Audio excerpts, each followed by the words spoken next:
Hola! Let's learn about the verb tener and how to conjugate it. If you see a pencil, that means there is a place to take notes on the guided handout. Tener is a very important word in Spanish. I like to say it's one of the awesome 8 words, as it is one of 8 that you really should learn. It means to have, and if you put the word que after it, it means to have to do something. The forms are yo tengo, I have, tú tienes, you have, él, ella, usted tiene, he, she, it, or you formal have, nosotros tenemos, we have, vosotros tenéis, y'all have, and ellos, ellas, ustedes tienen, they or you all have. Well, let's see what happens if you put the word que after tener to say that someone has to do something. Yo tengo que estudiar. I have to study. Tú tienes que caminar. You have to walk. Él, ella, usted tiene que hablar.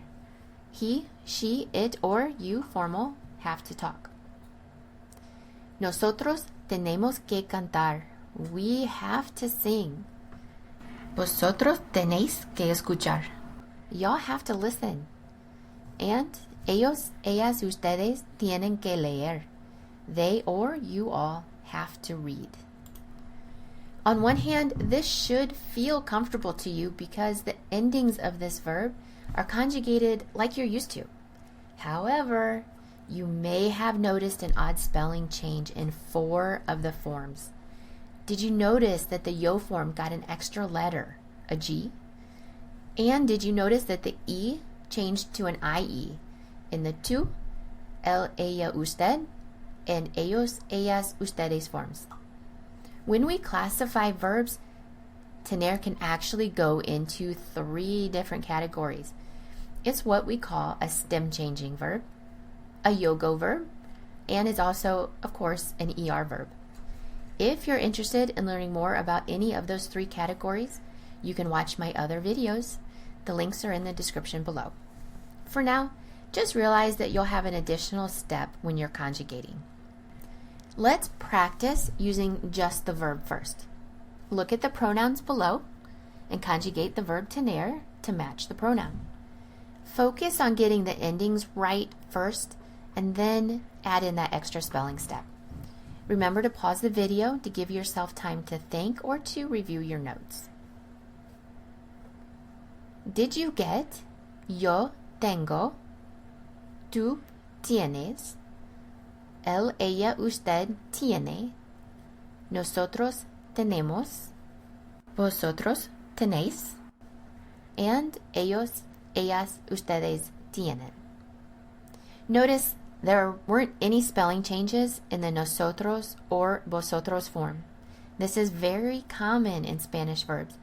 A rhyme that can help you remember this is nosotros no, as in nosotros has no extra spelling changes. Let's try this in sentences. The first 3 use tener, to have, and the second 3 use tener que, to have to.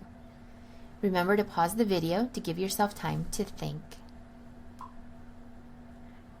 Did you get yo tengo 2 gatos? I have 2 cats. Tú tienes 8 lápices. You have 8 pencils. Victoria y yo tenemos 8 primos. Victoria and I, we have 8 cousins. Él, ella, usted tiene que trabajar. He, she, it, or you, formal, have to work. Vosotros tenéis que comer. Y'all have to eat. And ellos, ellas, ustedes tienen que estudiar. They or you all have to study. Muy bien. Hopefully you found this helpful. Before you go, make sure to hit that subscribe button below and click the bell next to it if you want to be notified of any new videos I've uploaded. Let me know if you have any questions, comments, or suggestions by commenting below. Adiós y nos vemos.